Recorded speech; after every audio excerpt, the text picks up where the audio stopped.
Mamunyina Juma Munyina kwa Baba Heritage Ghana so ewo United Television so enne edia be na nam kwa so a eba eyade a efe pa Ghana mamra efe ma ye danso no eno na ne Heritage Ghana ye twa ne fefefa ye de ebremu obi antina se na onye ginnam na onhwe Heritage Ghana na yenkwa na wieye no na wasua bibi baako anamienu efa wa mamre ho ne enti a odanso se Ghana ni ba na paso hema Adwoa Yeboah Agyei ne abusua enenso mema munyina akwaba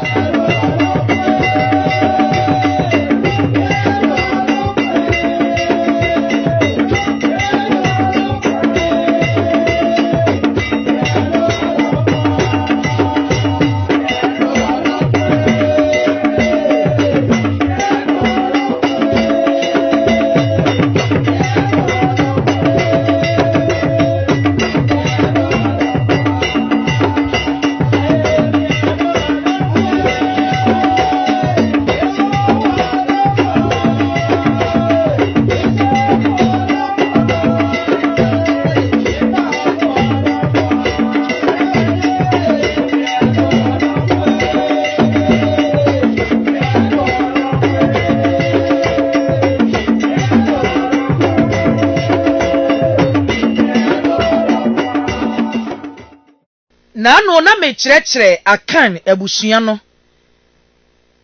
wo mododo ene enkuronkura akanfo wo so na sɛ wo se wo ka akanfo de a akanfo do so pa Ghana ene Ivory Coast mpo akanfo wo ho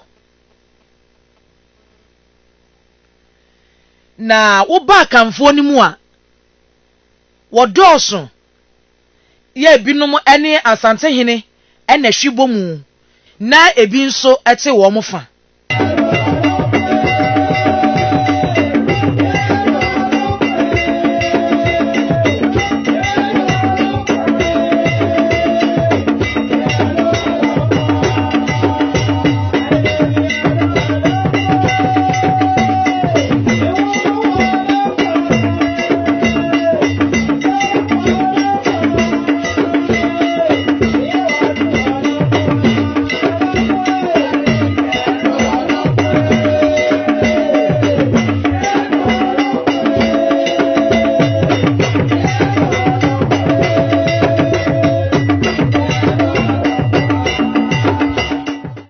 woba Asante a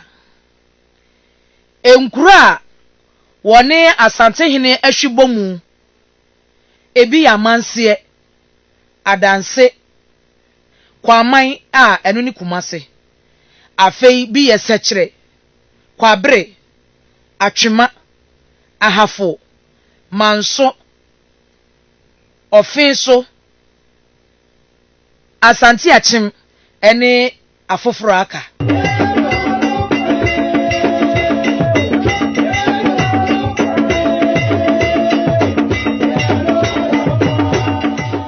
ena Asante enkura wo mo nsoso agina wo mo fa ana wodi won ho so no eno nso bi eye denkyira akwamu Akyem abuakwa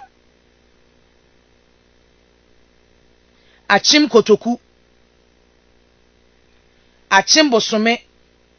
akuapem kwawu wasa fante aguna gomua ene asene won aka ne bi eye twifo heman ahanta seshi awowin anyi jamai bro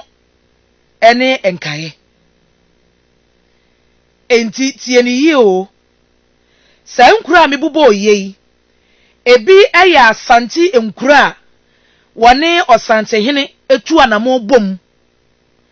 ene binu nso eye enkura a wɔte wɔn fa ana wɔde wɔn ho